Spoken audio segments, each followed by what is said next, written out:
Liberando su potencial. Hablando de potencial humano, ¿alguna vez se han preguntado a qué se debe la gran disparidad de resultados y desempeño entre una persona y otra? Una persona que percibe $250,000 anuales no es 10 veces más astuta ni mejor que una persona que percibe $25,000 anuales. ¿Por qué la diferencia de 10 veces sus ingresos? Y si tomamos a una persona que percibe $2,5 millones al año, ¿será esa persona 100 veces mejor, más astuta que la persona que gana $250,000? Imposible.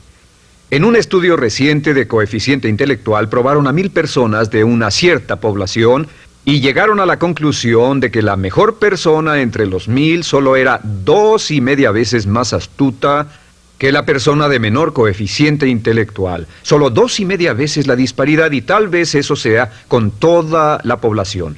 ¿A qué supone que se debe la diferencia? Al hablar de potencial humano, llegamos a una fórmula que deduje hace algunos años. Tal vez eso lo explique un poco. La fórmula comienza con lo que llamamos AI.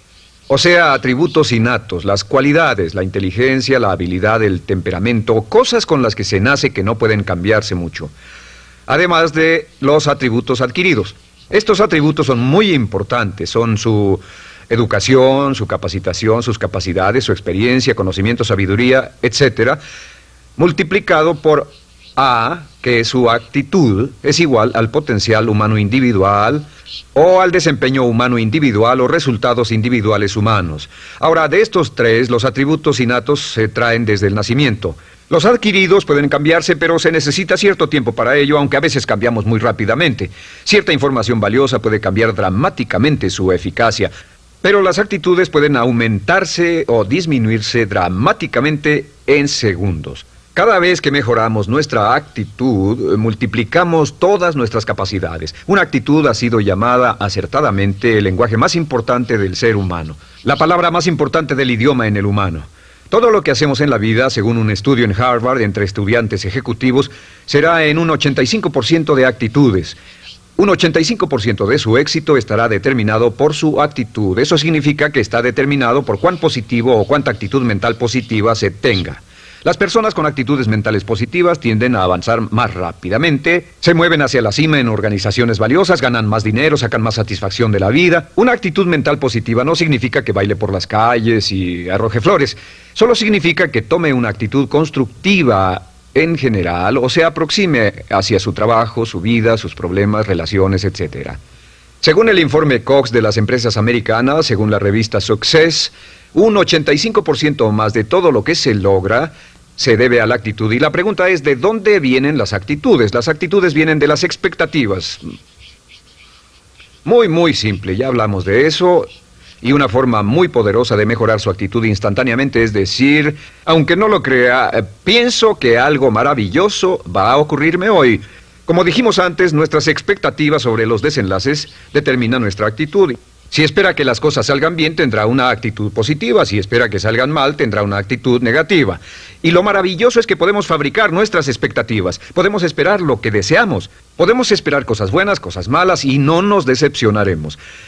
¿De dónde surgen nuestras expectativas? Nuestras expectativas surgen de nuestras creencias y de nuestros valores. Son el centro de los factores motivacionales de nuestra personalidad, nuestras creencias. Y esto nos conduce a un entendimiento del potencial humano. Significa básicamente que nuestra actitud es una expresión externa de lo que está ocurriendo internamente. Y esto es consistente con las leyes mentales. Con respecto a las creencias, cada uno de nosotros tiene muchas creencias en el fondo que los psicólogos llaman los conceptos propios. El concepto propio, o su descubrimiento, es considerado por muchos como el logro único y más importante para comprender el desempeño humano en el siglo XX. Yo estoy de acuerdo. El concepto propio es como, si queremos usar una analogía militar, el centro de mando. O si queremos usar una analogía técnica, es el programa central de su computadora básica. Es un grupo de creencias, valores, actitudes, sentimientos, ideas, etcétera, almacenadas en el fondo de nosotros y son el resultado de casi todas las experiencias que hemos tenido en la vida.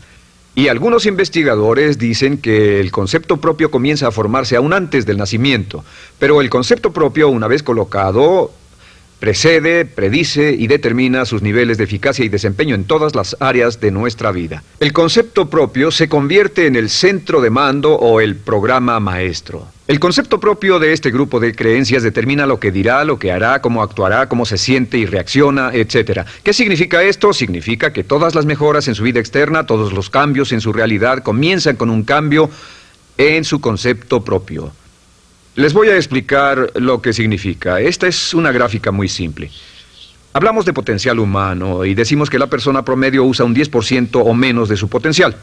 Según investigaciones, tal vez es mucho menos. El Instituto Stanford Brain en Santa Clara, California, estima que tal vez se aproxime a un 2%.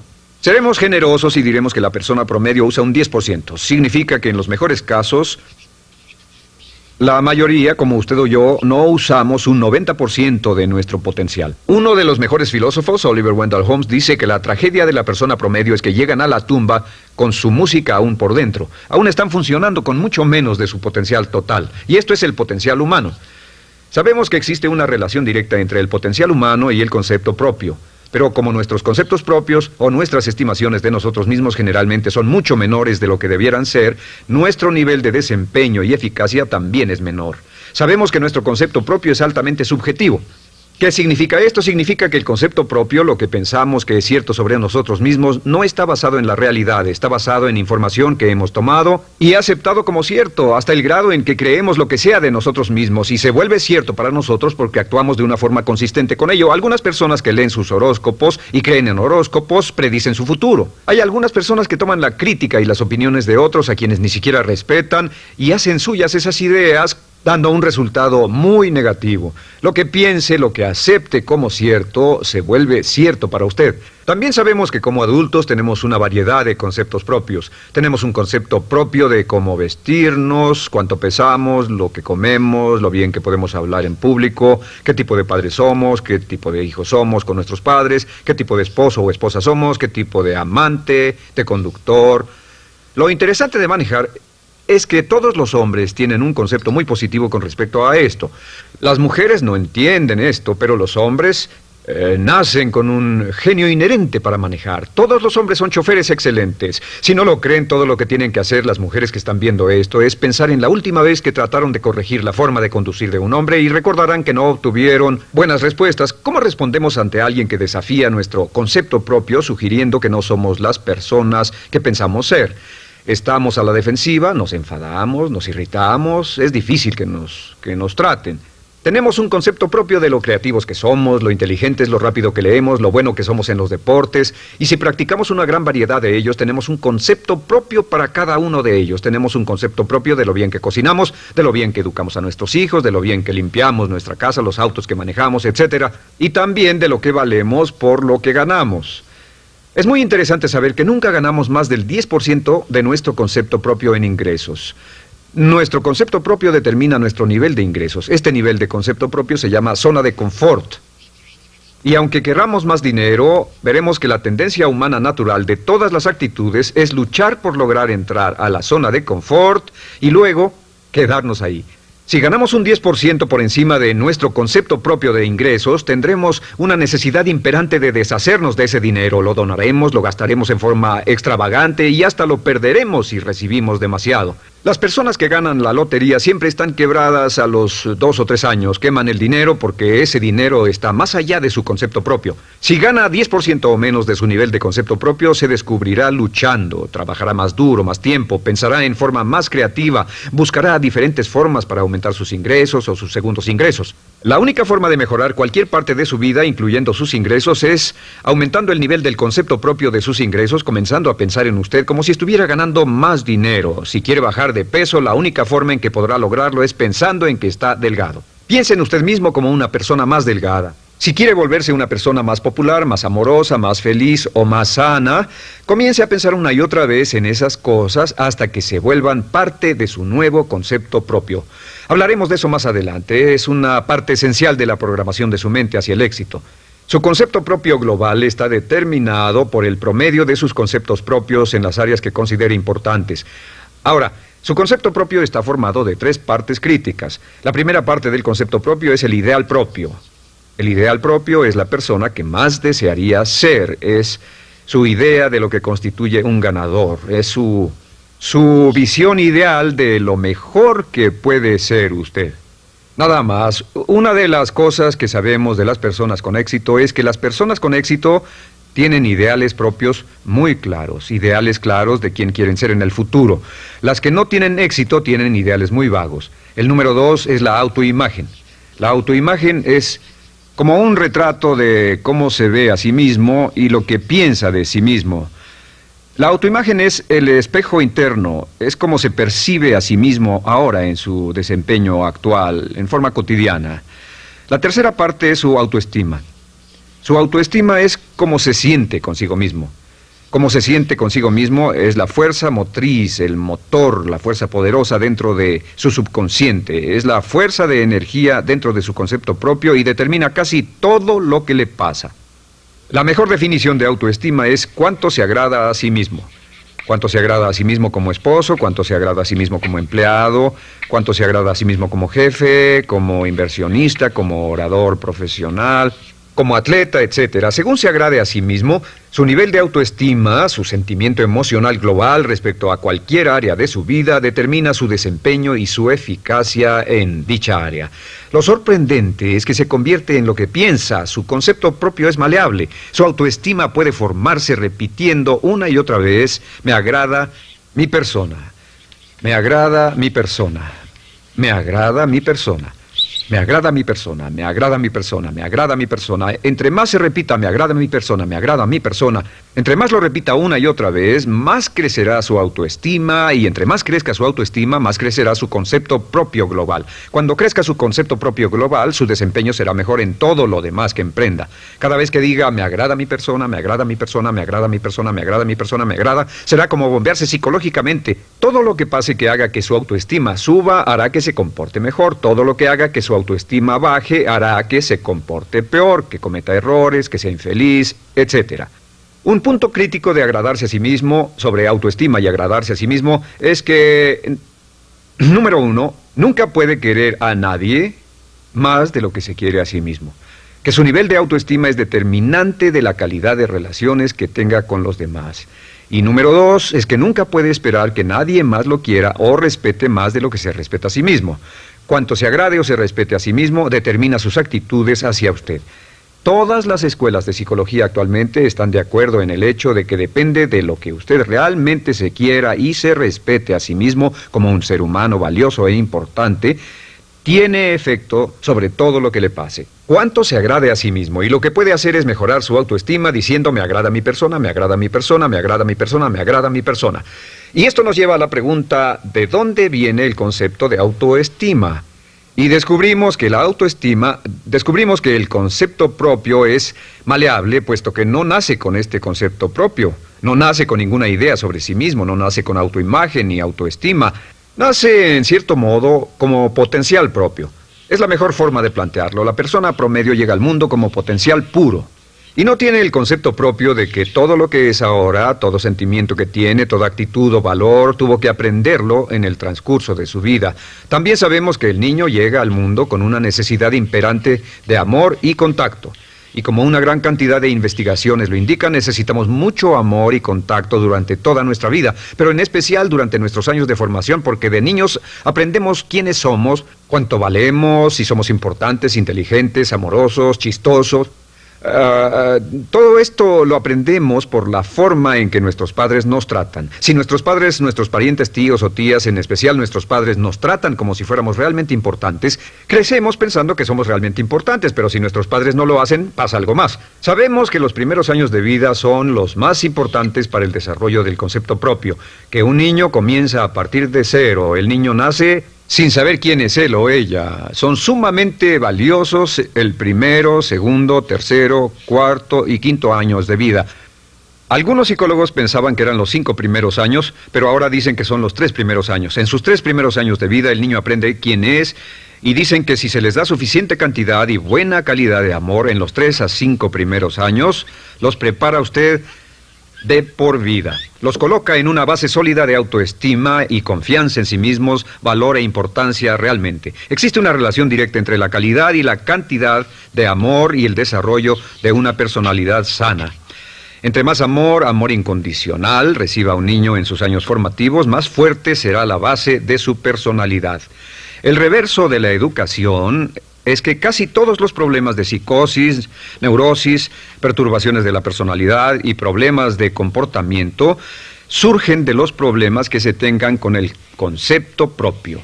Ahora observemos a los adultos. Aquí está nuestra personalidad adulta. Si nos observamos, podemos llegar a reparar nuestras bases, por así decirlo, repitiéndonos una y otra vez: me agrada mi persona, me agrada mi persona, me agrada mi persona, y llevamos ese concreto reparador hacia la base de nuestra personalidad. Los niños necesitan el amor como las rosas necesitan la lluvia. Los niños que carecen de amor a menudo mueren por escasez de amor.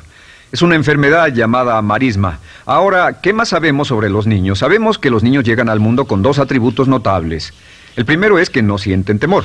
Los niños nacen sin temores. No temen a nada excepto a caerse y a los ruidos fuertes. Y esto se expresa en sus actitudes: yo puedo. Los niños llegan al mundo pensando que pueden hacer cualquier cosa, y quien haya criado a un niño hasta la edad de 3, 4 o 5 años sabe que debe pasar esos primeros años evitando que se maten, porque son como pilotos japoneses, porque no le tienen miedo a nada. Su segundo atributo es que llegan al mundo totalmente espontáneos. Dicen lo que quieren, hacen lo que quieren, son totalmente desinhibidos. Totalmente. Ellos no temen hacer nada de lo que desean, y esto se expresa en su actitud: no quiero. No tengo que hacerlo. Si ha tratado de controlar a un niño, lo habrá visto. Lo primero que dicen cuando comienza a darle órdenes, lo primero que aprenden es: no tengo que hacerlo. Claro, a veces cambiamos sus mentes de una u otra forma, pero estos son los dos atributos con los que los niños llegan al mundo. Llegan al mundo sin temores y desinhibidos. ¿Qué significa esto? Significa que nuestro derecho innato natural es no ser temerosos y ser desinhibidos.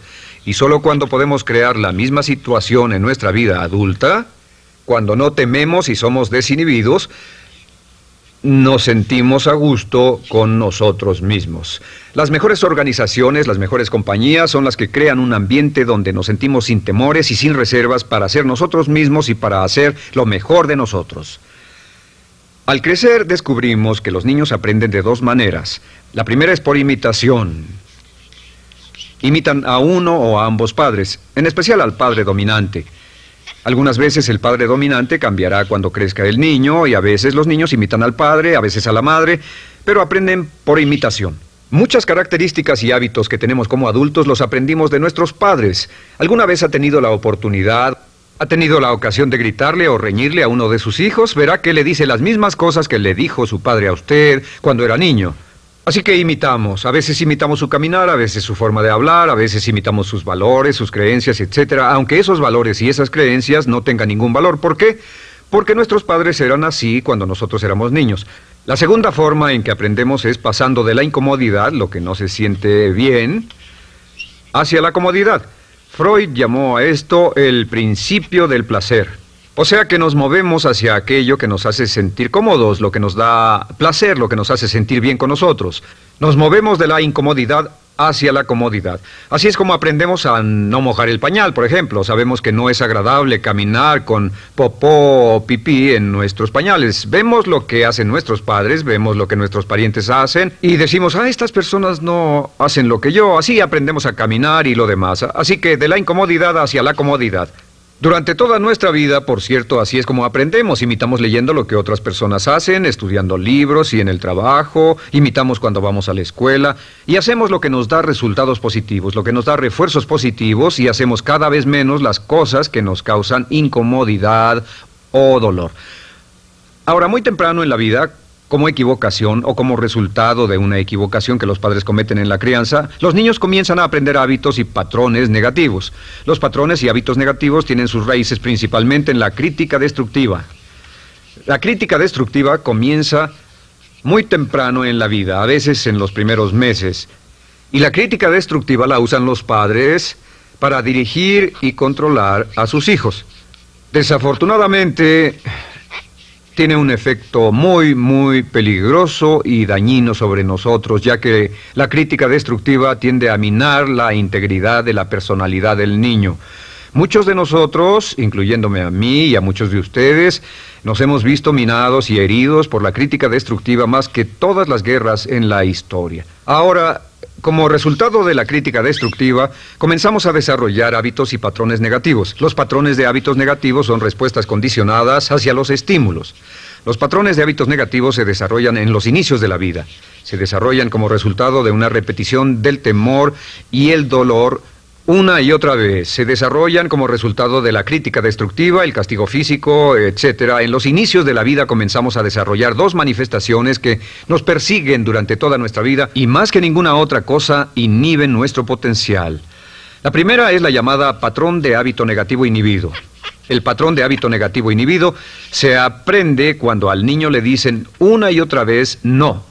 Aléjate de ahí, no toques eso, y se le castiga. Cuando el niño intenta algo nuevo, o se involucra con algo, o huele algo, o derrama algo, o rompe algo accidentalmente, el padre estalla y se enfada mucho. Como ven, el niño está impulsado por la curiosidad insaciable de explorar su mundo. Y lo que pasa es que cuando lo explora o se interesa y echa a perder algo, si el padre reacciona golpeando al niño, el niño comienza a pensar cada vez que intento algo nuevo, cada vez que intento algo diferente, cada vez que voy más allá de mis límites, cada vez que me salgo de mi zona de comodidad, cada vez que no juego sanamente, me golpean, me castigan, me lastiman, me envían a mi alcoba y me siento mal. Y muy pronto el niño desarrolla el sentimiento de no puedo, no puedo. No puedo. Cada vez que trato algo diferente, me castigan. No puedo, no puedo, no puedo. Es como la respuesta de Pavlov. Pavlov sonaba la campana y le daba de comer a un perro, y el perro salivaba y Pavlov alimentaba al perro. Mientras sonaba la campana, el perro salivaba y siguió haciendo eso, y después Pavlov solo sonaba la campana y el perro salivaba. Lo que pasa en la vida adulta es que esto crea lo que llamamos temor al fracaso. El temor al fracaso es una respuesta condicionada a un proceso de crítica destructiva que ocurre en los primeros 5 o 6 años de la vida. El temor al fracaso automáticamente nos activa, nos sentimos ansiosos, tensos, intranquilos, sentimos presiones y estrés en nuestro plexo solar, sentimos ganas de retirarnos del evento, y el temor al fracaso es la razón principal por los fracasos en la vida adulta. Es la razón principal por la que evitamos cumplir plenamente nuestro potencial. De hecho, todos los patrones de hábitos negativos se experimentan en el cuerpo físico. Puedes saber cuál es un patrón de hábito negativo porque se siente en el cuerpo físico, precisamente. El patrón de hábito negativo inhibido, el temor al fracaso, el no puedo, ocurre primero que todo en el plexo solar. ¿Ha tenido la ocasión donde debe hablar frente a un grupo, debe ir a una revisión de su desempeño, o debe hacer una llamada determinante? Primero su plexo solar se aprieta. Si el temor continúa, su respiración se acelera. Su corazón comienza a latir apresuradamente, su frecuencia respiratoria aumenta y le duele la cabeza como migraña en la parte frontal, su garganta se le cierra y no puede hablar y se le seca la boca por completo, y como se pone tan tenso y asustado, va corriendo al baño.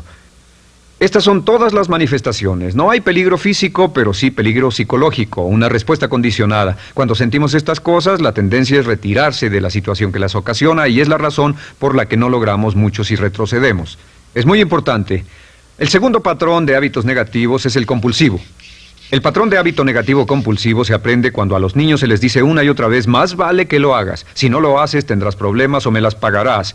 A los niños se les convierte en recipientes del amor condicionado.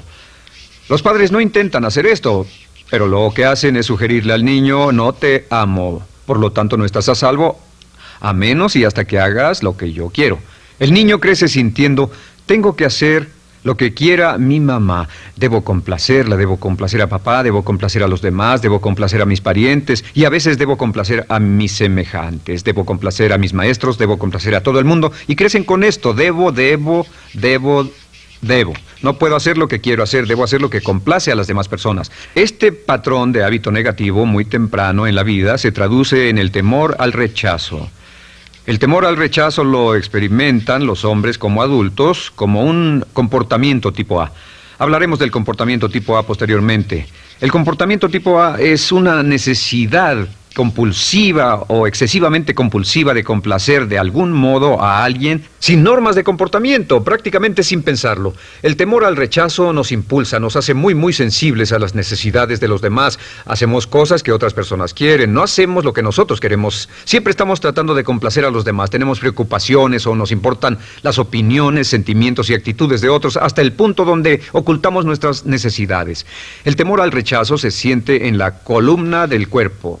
Se divide el cuerpo a la mitad y se siente hacia abajo en la mitad posterior del cuerpo. El primer lugar donde comienza a sentirse el temor al rechazo es generalmente en los hombros y el cuello. Nos sentimos entumidos, duros, tensos. Cuando tenemos mucho que hacer sentiremos un estrés tremendo en la columna. Los músculos se estiran en la parte posterior. A veces se manifestará como flebitis y venas varicosas y a menudo nos darán dolores de cabeza en la parte posterior de esta porque las arterias carótidas que llevan la sangre hasta la cabeza, los músculos a su alrededor se contraen y la cantidad de sangre que fluye hacia la cabeza fluye más lentamente y se siente un terrible dolor de cabeza en la parte posterior. Estos dos temores, los patrones de hábitos negativos compulsivos, el compulsivo y el inhibitorio, son resultado de la crítica destructiva, el gran destructor de la personalidad que nos persigue durante toda la vida. Y lo maravilloso de todo esto es que como son patrones de hábitos aprendidos, podemos olvidarlos. Podemos acabar con el temor al fracaso que nos detiene. Podemos acabar con el temor al rechazo que hace que hagamos cosas que complacen a los demás en vez de complacernos a nosotros, trabajando con nuestra propia autoestima. Porque existe una relación inversa entre la autoestima y el patrón de hábitos negativos. Porque entre más se agrade a sí mismo, menos teme al fracaso. Entre más se agrade a sí mismo, menos teme al rechazo. Entre más se agrade a sí mismo, menos temerá a cualquier cosa. Y si sigue repitiendo, me agrada mi persona, me agrada mi persona, me agrada mi persona una y otra vez, si sigue diciendo esto, con el tiempo su autoestima sube más y más y más y más y sus temores desde luego bajan. Cuando su autoestima sube, sus temores van en dirección opuesta.